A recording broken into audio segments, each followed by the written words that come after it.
नमस्कार, मैं हूं आपके साथ राखी लांबा और आप देख रहे हैं न्यूज एक्सप्रेस। हमें तो अपनों ने लूटा, गैरों में कहां दम था, हमारी कश्ती भी वहां डूबी जहां पानी कम था। ये लाइनें इस वक्त राजस्थान के सीएम भजनलाल शर्मा पर एकदम सटीक बैठ रही हैं। सदन में आपने आमतौर पर देखा होगा कि जो पार्टियां होती हैं, विपक्षी पार्टी सत्ताधारी पार्टी पर आरोप लगाती है और फिर उसके बाद सत्ताधारी पार्टी उनका जवाब देती है। कई सवाल जो है वो विपक्षी पार्टियों के विधायक सांसदों के द्वारा दागे जाते हैं। विधानसभा सत्र के दौरान, लोकसभा सत्र के दौरान आपने अमूमन ऐसे नजारे देखे होंगे, लेकिन क्या कभी आपने देखा है कि अपनी ही पार्टी के विधायक अपनी ही सरकार के खिलाफ सवाल पूछ रहे हो और सत्ताधारी सरकार के मंत्री जी के पास उसका जवाब ही ना हो? अगर नहीं देखा तो आज वो तस्वीर हम आपको दिखाएंगे। दरअसल राजस्थान का विधानसभा सत्र इस वक्त चल रहा है और इस सत्र में जयपुर सिविल लाइन से विधायक गोपाल शर्मा ने जब अपनी ही सरकार पर सवाल दागने शुरू किए तो पूरी सदन में उस वक्त शांति फैल गई। सिर्फ गोपाल शर्मा ही बोलते हुए नजर आए और सबसे बड़ी बात यह है कि चिकित्सा मंत्री उसका जवाब भी नहीं दे पाए। और फिर उसके बाद गोपाल शर्मा ने एक बार फिर से दोहराया कि मेरे कुछ सवालों का जवाब मुझे नहीं मिला है, कृपया जवाब दें, लेकिन बावजूद भी उनके हाथ खाली रहे, जिसके बाद गोपाल शर्मा गुस्से में दिखाई दिए।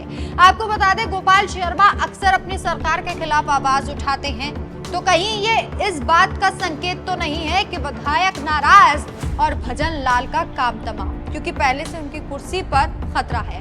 सबसे पहले आप सुन लीजिए कि आखिर किस तरीके से गोपाल शर्मा ने अपनी ही सरकार पर सवाल दागे और कैसे अनदेखा कर दिया गया। गुरु पूर्णिमा पर आपको बहुत बहुत शुभकामनाएं। प्रश्न संख्या 4160। माननीय मंत्री जी, और उत्तर मैंने पढ़ लिया है।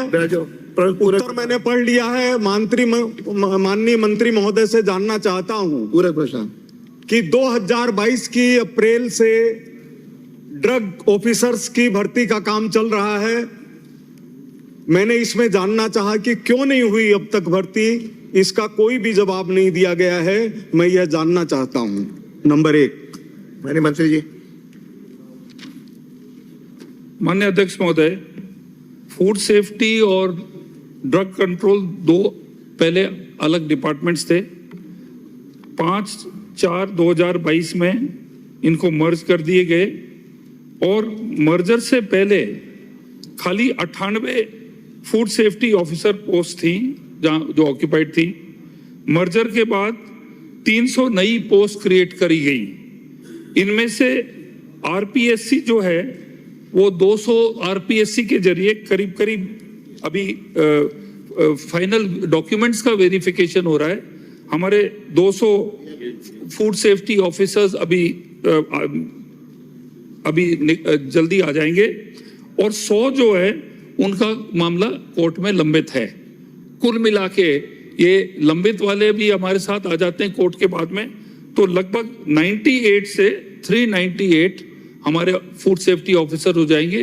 इसका मतलब है कि जो हमारी चेकिंग का जो स्पीड है, जो ज्यादा चेकिंग है, वो एकदम हमारी बढ़ जाएंगी। हमने ये आज जैसे मैंने अर्ज किया कि ज्यादा समय नहीं है, 98 से 298 तो जल्दी हो जाएगा और 100 जो कोर्ट जो है हमें आशा है उसमें भी जल्दी हो जाएगा। माननीय सदस्य, ये मेरे सवाल का उत्तर ही नहीं है। मैंने सीधी सी बात पूछी है कि भर्ती क्यों नहीं हुई। 3 शब्द हैं, भर्ती क्यों नहीं हुई। 4 शब्द हैं। भर्ती का बता दी उत्तर ही। अगला हो गया। अगला प्रश्न श्री पब्बाराम विश्नोई जी। माननीय अध्यक्ष महोदय, है ना, आप 2 पूछ लिए। इन्होंने कोई जवाब नहीं दिया। मैंने पूछा भर्ती क्यों नहीं हुई, जवाब नहीं दिया। मैंने अध्यक्ष महोदय भर्ती का बता दिया कि आरपीएससी से जो हो रही है 200 और बाकी के कोर्ट में लंबित है, तो पूछ रहे क्यों नहीं भर्ती हो रही है। दूसरा मेरा पूरा प्रश्न है, मैंने इसमें जानना चाहा कि जिन लोगों के खिलाफ मिलावट के मामले दर्ज हैं उनकी सूची प्रस्तुत की जाए, वो मेज पर नहीं रखी गई है। और भाषागत सवाल है कि इसमें लिखा हुआ है मिलावट के प्रति जागरूक करने के लिए ये हो रहा है। मेरा कहना है मिलावट के खिलाफ जागरूक करने के लिए ये हो रहा है। माननीय मंत्री जी।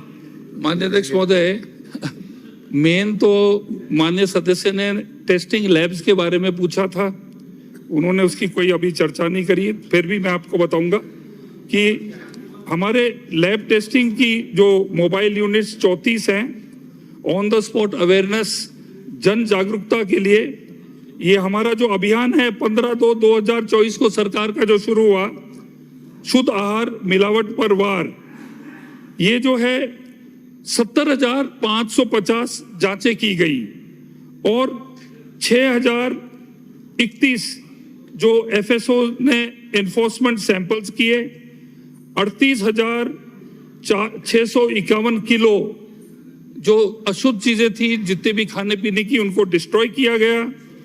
हमारे 11 जन स्वास्थ्य प्रयोगशाला अभी चल रही हैं, जयपुर, जोधपुर, अजमेर, अलवर, उदयपुर, बांसवाड़ा, कोटा, भरतपुर, बीकानेर, जालौर, चूरू। 7 नई जो लैब्स हैं, 12 बाड़मेर, धौलपुर, नागौर, सीकर, भीलवाड़ा, गंगानगर, इनमें बिल्डिंग्स रेडी है, इक्विपमेंट आते ही ये चालू होंगी। माइक्रोबायोलॉजी जो लैब है जयपुर में, वो बैक्टीरिया को डिटेक्ट करेगा। और गवर्नमेंट ऑफ इंडिया ने हमें इस अभियान के तहत हमें पूरे देश के अंदर फर्स्ट प्राइज दिया है गवर्नमेंट ऑफ इंडिया ने। और अभी 1100 जो मामले हैं कोर्ट के में लंबित हैं, 2000 प्लस कुल हमारे चालान हुए हैं, 4 करोड़ रुपए जो है पेनल्टी के लिए गए हैं, और जो फाइन्स जो हैं 1 लाख से 10 लाख की फाइन होती है, और 6 महीने की सजा, या बहुत ही खराब कोई ज्यादा मिलावट हो जहरीली, उसके अंदर उसके आजीवन कारावास हो। तो सुना आपने कैसे गोपाल शर्मा ने अपनी सरकार को लताड़ा है। वैसे इस खबर पर आपकी क्या राय है? कि आपको भी लगता है कि भजन शर्मा बहुत जल्द मुसीबतों में घिरने वाले हैं? अपनी राय में कमेंट कर जरूर बताएं। नमस्कार।